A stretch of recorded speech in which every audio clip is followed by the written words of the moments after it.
How's it going, guys? This is Nerdstormin, and today we're bringing you our Game of Thrones recap, because all of us are huge Game of Thrones fans. So if you haven't seen the season up to date, don't watch this. There's going to be full of spoilers. So we'll start off by saying I'm Cody. I'm Braden. And I'm Lauren. Lauren is Nolan's fiance, who you've heard off the camera previously, but she's a huge Game of Thrones fan, so she gets a guest appearance with us on this. So the first topic we're going to go over today is what was touched on with Arya in that episode. So, what did you guys have any opinions on what was going on with her? Arya, first of all, I just know she's such a badass. Yep, pretty much.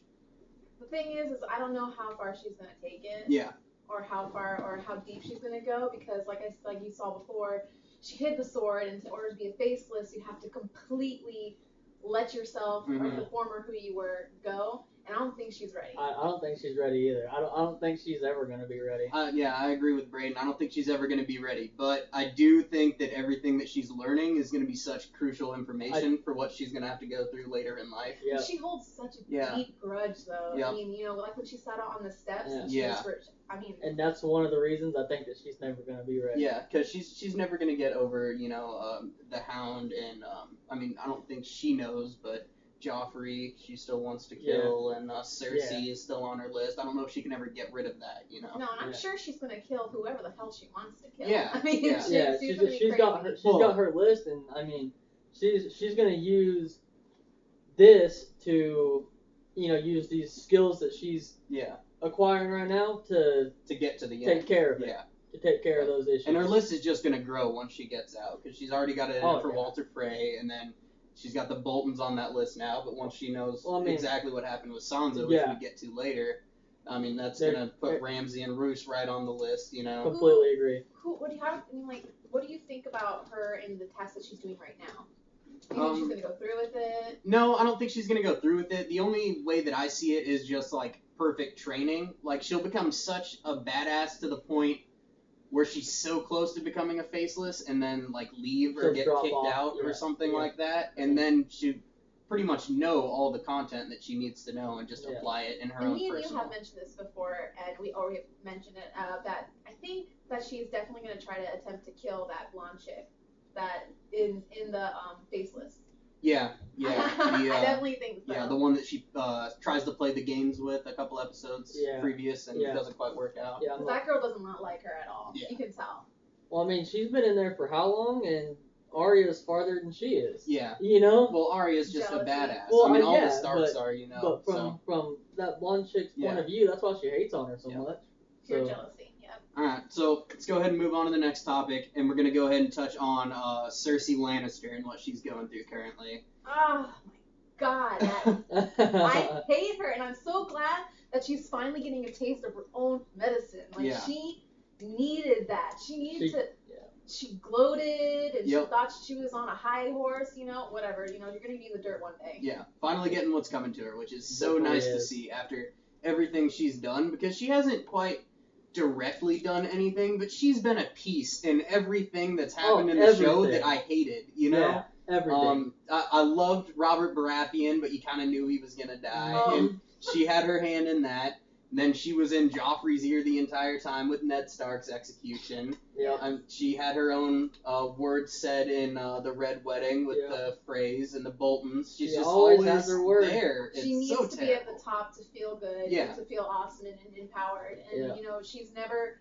I don't think she's ever going to be someone who's really going to sympathize with her. There was a moment you sympathized with her for a little bit, but then she ruins it. And it's only gotten worse since Tyrion killed him. Oh, her dad it's only gotten worse. Well, with the mass killing of every dwarf you find, just bringing Cersei the heads, it's so terrible. Well, and then she's, her dad's kind of been the leash. He controls most of the stuff, so she kind of tries to sneak it through him, but now she's got nobody to... Well, it was going to that point anyways, because right before he died, she had that dialogue with him where she was like, I'll tell everybody that me and Jaime have been doing it, and that the heir to the throne is based off of incest and everything, so she was going to take a nosedive no matter what happened. And I have a feeling that, she's going to be what's considered the Mad Queen.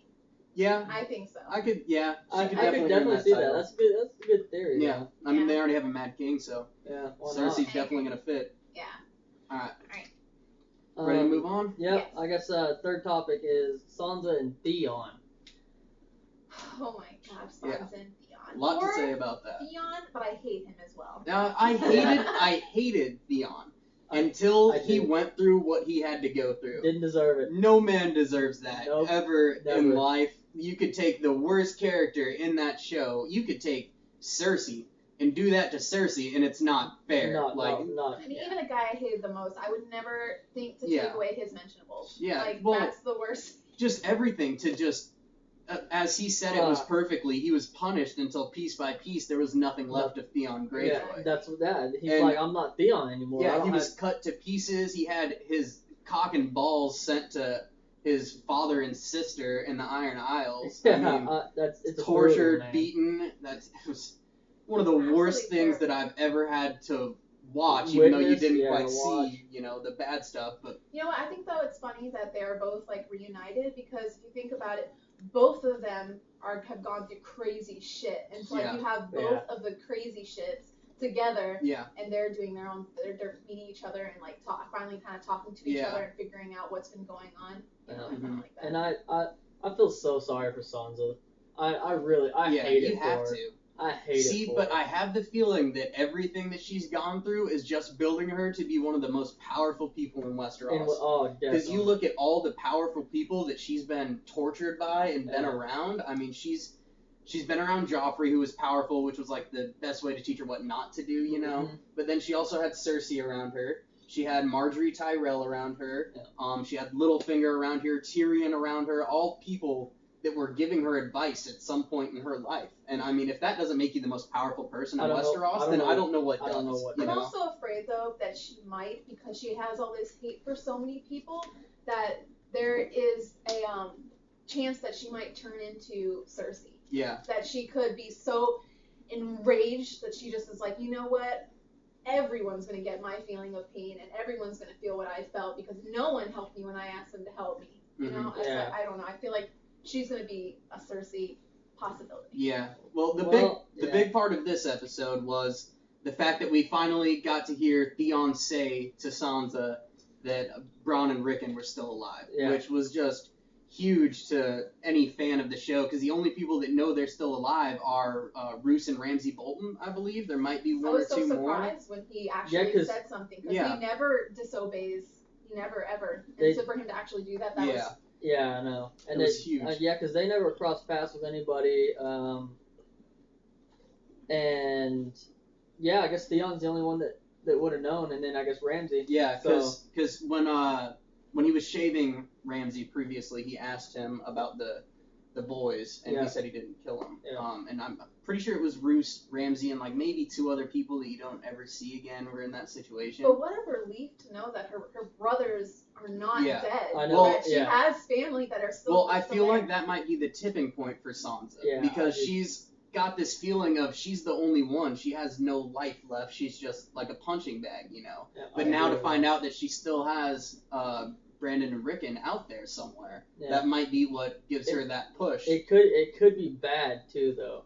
Like, cause that means that she could just go out there, out looking for him. Yeah. And she doesn't need to do that. I mean, I guess Brienne's still waiting. Yeah. But I mean, just Sansa out there with one person, it's sketchy. It's sketchy. It is. I'm hoping that. Cause it's not like Arya where you just don't she just looks different. You don't notice who it is. You know what I mean? So. I mean, she even attempted to dye her hair. And she's still. Who was it that mentioned that she still looks the same? That you can't hide yourself. You still look the same. I think it was the crazy chick that was with Ramsay. Yeah. When she's like washing her hair in the bathtub, I think she's the one that came with that sentence. She was like, "Well, we might as well wash this out because now." Because no matter what, you look the same. Yeah, something like that. Exactly. She'll never be. No, everyone knows who she is. Yeah. All right. So on to the next one. We got Daenerys Targaryen and Tyrion Lannister, which are probably my two favorite characters. So it was just a huge moment for me to watch these two characters both come together and have that dialogue of them kind of realizing they came from the same place. They have similar lineage and how their fathers treated them. Well, not treated them, but how their fathers acted. And I mean, that was just, it was really great to see. I thought it was too. Just how it all happened, really. Yeah. You know, like he got abducted and whatnot, but I mean, he eventually got there. He got what he was meant. You know, he got there. And he was meant to. Yeah. So that's the thing about Tyrion, though, is if he's taught me anything, it's that he will take the worst possible way, not by his choice always, to get to where he has to be. Yeah, of course. So, and when I'm really bad with some names when it comes to GOT. I love GOT, and I watched it since the first episode, but I have a really hard time with the names. But the guy who's with him. Jorah Mormont. Yes. Yeah. The fact that in one of the other episodes is that he was able to put himself into slavery with him to get where he needed to go was absolutely amazing. I love that. He's so good at capitalizing on the situation that it's just ridiculous to be able to volunteer himself into the slavery, and then earlier just to kind of say that his you could sell his cock or whatever for a lot of money, you know, just to kind of help him further along, whatever he has to do. Witty. Yeah, and he'll find a way out of it later, but for right now, I can put myself in the worst possible situation. I can see him being a leader. Yeah. 100%. Yeah. I can see him ruling along Khaleesi's side. Well, and that's the good thing about watching them come together, because who better to advise Khaleesi? Because she has had the worst advisors ever. Like, and Mormont had his areas, and crap, I forget the guy who just died, but the older dude that was a total badass. Mm-hmm. I loved him. He had his areas. But she's never just had that person who knew what you needed to do and how to do it, like Tyrion does. Like a complete right-hand man. You know, that's what she needed. He's from an outsider's perspective, too. You know, like, he's like, this is what I see and the rumors that I've heard from you and stuff like that. It's not just the people who are worshiping you that they're going to say things. And he gives her knowledge that nobody else can give her. Yeah. Because he's been over there, like, you know, like he was telling her recently. Yeah, like he was telling her, you don't know, you can't just march in there. Yeah. Like, I don't even know if you want the Iron Throne. Yeah. The reference I really like the most is I don't know if it was a spindle or the wheel. The wheel when she was like, I'm gonna break it in half. Yeah, he said it's a cute idea to try and stop the wheel, and then she said, I'm not gonna stop it, I'm gonna break it. Yeah, that was a give me chills kind of moment. Yeah, you know, it was I great. Love that. Yes. So let's go on to the last topic, which is probably what we're gonna talk the longest about, and that's Jon Snow's segment of this episode, which was just mind-blowing. My favorite character, Jon Snow. Yeah. That is my boy right there. It was. He is my future husband. Sorry. Sorry, Nolan. You don't count Nolan. I love him. He is absolutely heroically amazing. I just love the fact that no matter what, he always sticks to what's true to his heart. He never ever has once been persuaded by anybody unless he truly knows his good intentions are going to go towards it. You know, he doesn't listen to anybody else, and I love that about him. And him being, oh my gosh, they're all, you know, starting to flow through, all the walkers starting to flow through, and well, the craziest part of the everybody, episode. let's go, everybody get on the boat, let's go, we gotta hold them back. Yeah, the episode really got good right when Jon Snow got to Hardhelm, something like that, whatever the area is called, and they had, you know, the conversation where they had to kind of convince the rest of the wildlings that it was in their best interest to head down south to the wall, which is like the exact opposite of what they're ever going to want to do. Yeah. And then when the the walkers start kind of flooding in with that giant cloud of smoke, it was just unreal to see. And everybody didn't know what it was. They're like, is that an avalanche? Is that what's going to destroy them? That's why they're all going to get on the boat really fast? Or no? Yeah, it was so intense. And I mean, the fact that he, like you said earlier, he follows his heart. The fact that he walked, he's going to a place where he could get slaughtered. Yeah, easily. Yeah. And he walks in there and just no hesitation. Yeah. Just here's what needs to happen in order for all of us to survive this winter, and this is how it's got to be. And you know what? I know what we were all thinking at the time when you saw the White Walkers attacking the giant. We all assumed that there was going to be a giant White Walker. It would have been the worst possible situation. Yeah. So terrible. But we did learn that Valyrian steel can can crush a And White I Walker. said that when we Yeah. middle of this episode, I was like, his sword's gonna do it. Which was And- awesome to see because there's something besides fire that can kill a White Walker. Yeah, exactly. In the glass. Yeah. Then all that stuff happened. You know, he had the badass battle. You see like the prince of the White Walkers or the king of the Is he White prince or Walkers, king? whatever You don't he even is. know.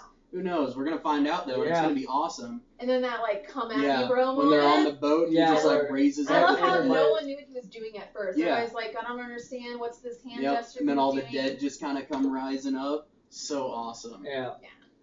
So, all right, guys. Well, hang on. I got one more point to Okay, throw one out more. there. Go One ahead. more. I think it's really cool because everybody has constantly said how terrible it is that the show is veering off from the books.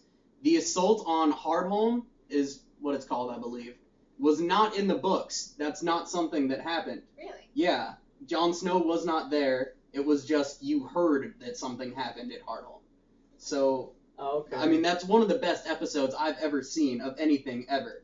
So if you're gonna tell me that the books and the show should be 100% accurate, you need to start rewatching the show because they veered off of the books and it was completely amazing. It was spectacular. Yeah, I haven't read the book, so I didn't know It that. makes me so. want to read the book so I can Yeah. compare and I can also see like the differences in them. Yeah, I like exactly. Because like you said, it looks like they're starting to veer off a Yeah. little bit. And they're doing it well. Take their So- own. Yeah, I don't have a problem with it. A bunch of people do. Yeah. You know, they like when stories, shows follow the books. Yeah. But I mean, they're doing a great job. Yep. As long as it doesn't start to get bad. Yeah, as long as it doesn't suck. I mean, it's Yeah. just two awesome ways to tell the same story. Mhm. Exactly. But that's all the time we've got for here at Nerdstormin'. So that was our Game of Thrones recap, our first one. There'll be many more to come. Many more. We will see you guys later. Adios.